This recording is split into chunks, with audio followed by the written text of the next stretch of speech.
दोस्तों mark software में received और पेमेंट की एंट्री कैसे की जाती है आज हम वीडियो में देखेंगे। दोस्तों यहाँ पर हमने अकाउंट्स में जाना है, अकाउंट्स में वाउचर एंट्री में जाना है, उसके बाद में रिसीव्ड और पेमेंट के वाउचर ओपन हो जाएंगे। दोस्तों इसके अलावा हम यहाँ पर शॉर्ट की यूज कर सकते हैं। हमने यहाँ पर एल्ट के साथ वी प्रेस करना है। इसके बाद में दोस्तों हमने एंटर कर देना है। दोस्तों एंटर करने के बाद में यहाँ पर रिसिप्ट शो कर रहा है, यहाँ पर हमने एंटर कर देना है। दोस्तों रिसिप्ट क्यों किया जाता है, कब किया जाता है, इसके बारे में हमें पता होना चाहिए। दोस्तों जब भी हमने पार्टी से पेमेंट रिसीव करना हो या पेमेंट प्राप्त करना हो तो हम उसको रिसिप्ट वाउचर में एंट्री करते हैं। तो दोस्तों यहाँ पर हमने डेट सेलेक्ट कर लेना है। हमने यहाँ पर डेट डाल दी है, जिस डेट को पेमेंट हमारे को रिसीव हुई है हमने वो डेट डाल देना है और यहाँ पर हमने एंटर कर देना है। एंटर करने के बाद में दोस्तों यहाँ पर हमने वाउचर नंबर डालना है। अगर हमारे पास वाउचर नंबर अवेलेबल है तो हम यहाँ पर वाउचर नंबर डाल देते हैं। देन इसके बाद में दोस्तों हमने पार्टी का लेजर सेलेक्ट करना है, जिस पार्टी से हमने पेमेंट प्राप्त किया है। मैंने यहाँ पर अग्रवाल स्टील से पेमेंट प्राप्त किया है तो मैंने यहाँ पर इस पार्टी को सिलेक्ट किया है। सिलेक्ट करके मैं यहाँ पर अमाउंट्स भर देता हूँ। इसके बाद में दोस्तों एक विंडो ओपन हो जाएगी बिल एडजस्टमेंट की, हम यहाँ पर एंटर कर देते हैं।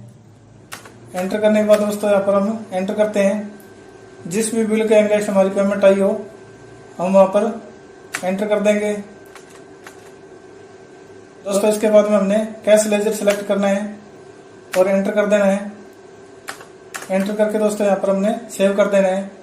दोस्तों इसी प्रकार हमारे पास अगर चेक आ जाता है तो इसी प्रकार हमने चेक और डीडी की एंट्री करनी है। हमने यहाँ पर डेट डाल देना है। डेट डालने के बाद दोस्तों यहाँ पर रिसीव्ड नंबर डालना है। दोस्तों यहाँ पर हमने एंटर कर देना है। जैसे मेरे अग्रवाल स्टील से मेरे को चेक प्राप्त हुआ है या डीडी प्राप्त हुआ है तो मैं यहाँ पर पार्टी को सिलेक्ट कर लेता हूँ। मेरे को 10,000 का डीडी प्राप्त हुआ है और यहाँ पर दोस्तों एडजस्टमेंट करना है, 10,000 रुपये भर देना है। दोस्तों यहाँ पर हमने बैंक सेलेक्ट करना है। यहाँ पर हमने स्पेस बार प्रेस करना है। स्पेस बार प्रेस करने के बाद में यहाँ पर हमारे पास बैंक के लेजर अपीयर हो जाएंगे। तो दोस्तों हमने यहाँ पर बैंक सेलेक्ट कर लेना है। बैंक सेलेक्ट करने के बाद में दोस्तों यहाँ पर एंटर कर देना है। दोस्तों इसके बाद में हमने डीडी नंबर या चेक नंबर हमने यहाँ पर फिल कर देना है और हमने सेव कर देना है। दोस्तों हमने बैक आ जाना है। बैक आने के बाद में दोस्तों मैं यहाँ से एल्ट के साथ वी प्रेस कर रहा हूँ और मैं वापसी यहाँ पर एंटर कर रहा हूँ।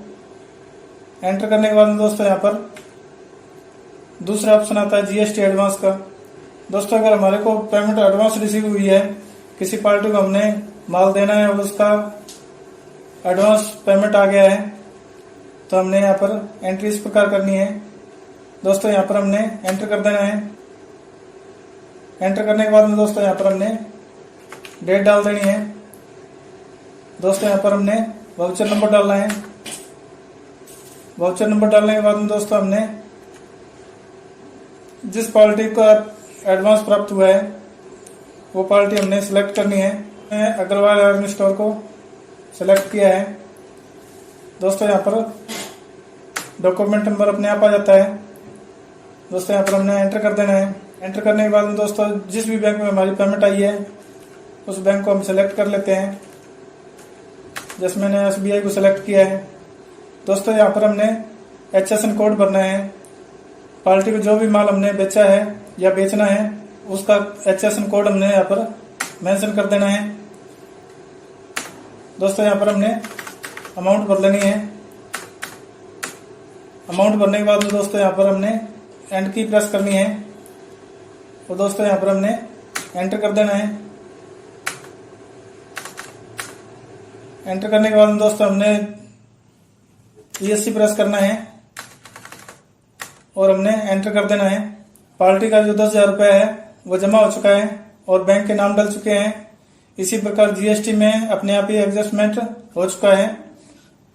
तो हम यहाँ पर इसको एंटर करके इसको सेव कर लेते हैं। दोस्तों यहाँ से मैं बैक आ जाता हूँ। मैं एक बार फिर यहाँ से ऐड के साथ भी प्रेस कर रहा हूँ और यहाँ पर एंटर कर रहा हूँ। एंटर करने के बाद में दोस्तों यहाँ पर थर्ड नंबर ऑप्शन आता है जीएसटी रिफंड का, हमने यहाँ पर एंटर कर देना है। दोस्तों किसी कारणवश हमने जो एडवांस रिसीव किया हुआ है उसकी पेमेंट वापस करनी हो, एंट्री इस प्रकार करनी है। हमने यहाँ पर डेट डाल देनी है। डेट डालने के बाद में यहाँ पर हमने डॉक्यूमेंट नंबर डालना है। अग्रवाल आयरन स्टोर का हमने एडवांस रिसीव किया था, तो मैं यहाँ पर एंटर कर रहा हूँ। एंटर करने के बाद में दोस्तों हमने बैंक का नाम सेलेक्ट करना है, कौन से बैंक का हमने चेक वापस किया है। हमने एसबीआई बैंक का चेक वापस किया है।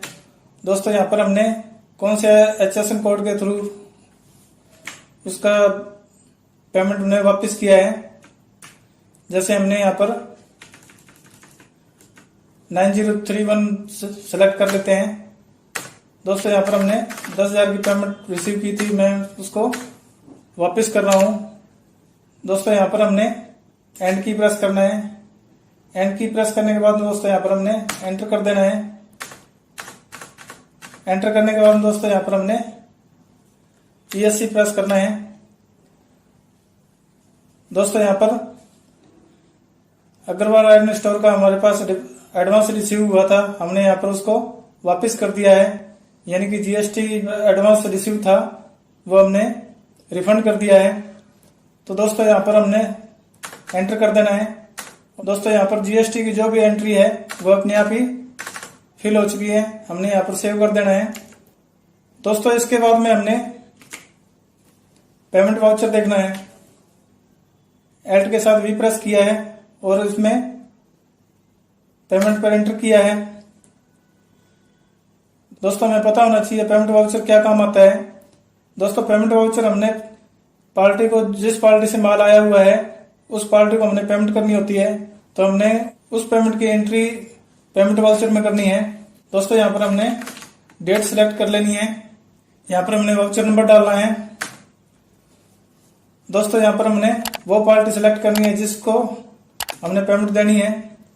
जैसे मैंने यहाँ पर अभिनव पेट्रो को सिलेक्ट किया है, मैं यहाँ पर एंटर कर देता हूँ। यहाँ पर हमने 10,000 का पेमेंट किया है। दोस्तों यहाँ पर हमने स्पेस बार प्रेस करना है। इसके बाद में दोस्तों हमने इसको कैश पेमेंट करना है, तो हमने यहाँ पर कैश लेजर सेलेक्ट करना है। यहाँ पर दोस्तों हमने एंटर कर देना है और यहाँ से एंटर करके इसको सेव कर देना है। दोस्तों इसी प्रकार हमने अगर बैंक से इसको पेमेंट किया हुआ हो तो हम इसकी एंट्री इसी प्रकार करेंगे। हमने यहाँ पर डेट डाल दिया है। डेट डालने के बाद में दोस्तों यहाँ पर वाउचर नंबर देना है। वाउचर नंबर देने के बाद में यहाँ पर जिस पार्टी को आपने पेमेंट किया है उसको सिलेक्ट करना है और एंटर कर देना है। जैसे मैंने इस पार्टी को 20,000 का चेक दिया है, तो दोस्तों यहाँ पर मैं एंटर करता हूँ। एंटर करने के बाद में दोस्तों यहाँ पर हमने स्पेस बार प्रेस किया है। दोस्तों इसके बाद में हमने बैंक सेलेक्ट किया है जिस बैंक से हमने पेमेंट की है और हमने एंटर कर देना है। एंटर करने के बाद में दोस्तों यहाँ पर हमने डीडी नंबर या चेक नंबर डालना है। तो दोस्तों यहाँ पर नंबर अपने आप आ चुके हैं, हम यहाँ पर एंटर करके इसको सेव कर देते हैं। दोस्तों इसके बाद में हमने एड के साथ भी प्रेस करना है। दोस्तों इसके बाद में हमने पेमेंट पर जाना है। पेमेंट में आने के बाद में दोस्तों यहाँ पर हमने जीएसटी पेमेंट पर एंटर करना है। दोस्तों ये वाउचर किस काम आता है ये हमें समझना जरूरी है। दोस्तों जो भी हमने आरसीएम के तहत जो भी हमने पेमेंट किया हुआ है उसकी एंट्री हमने इस वाउचर में करनी है। जैसे दोस्तों हमने फ्रेट पेड किया है या हमने जो किराया दिया है, माल भाड़ा का किराया दिया है, उसकी एंट्री हमने यहाँ पर करनी है। दोस्तों हमने यहाँ पर डेट डाल देनी है। इसके बाद में हमने वाउचर नंबर भरना है। दोस्तों अगर हमने यहाँ पर ट्रक को या फिर लॉरी को हमने पेमेंट कैश में किया है तो हमने यहाँ पर कैश डाल देना है और यहाँ पर पार्टी का नाम भर देना है।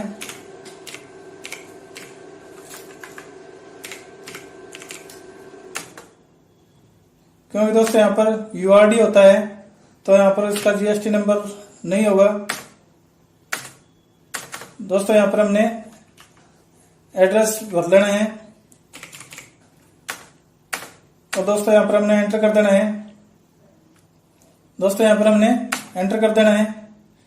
एंटर करने के बाद में दोस्तों हमने पेमेंट कैश से किया है तो यहाँ पर हमने कैश सेलेक्ट करना है। इसके बाद में दोस्तों हमने फ्रेट का पेमेंट किया है तो हमने फ्रेट का HSN कोड सिलेक्ट करना है। तो दोस्तों यहाँ पर हमने एंटर कर देना है। एंटर करने के बाद में दोस्तों यहाँ पर हमने अमाउंट भरना है। जैसे मैंने 5,000 रुपये यहाँ पर पेमेंट पेड किया है फ्रेट का, तो यहाँ पर मैं 5,000 रुपये भर देता हूँ। दोस्तों यहाँ पर हमने एंड की प्रेस करना है। एंड की प्रेस करने के बाद दोस्तों यहाँ पर हमने एंटर कर देना है। और दोस्तों यहाँ पर जो हमने फ्रेट पेड किया है उसकी एंट्री है यहाँ पर अपने आप ही आरसीएम में हो चुकी है। तो दोस्तों आरसीएम में एंट्री इसी प्रकार होगी। दोस्तों उम्मीद करता हूँ आपको ये जानकारी समझ में आई होगी। अगर आपको ये जानकारी समझ में आई हो तो प्लीज वीडियो को लाइक कीजिएगा और साथ में चैनल को सब्सक्राइब करके बेल आइकन को जरूर दबाइएगा। Thank you.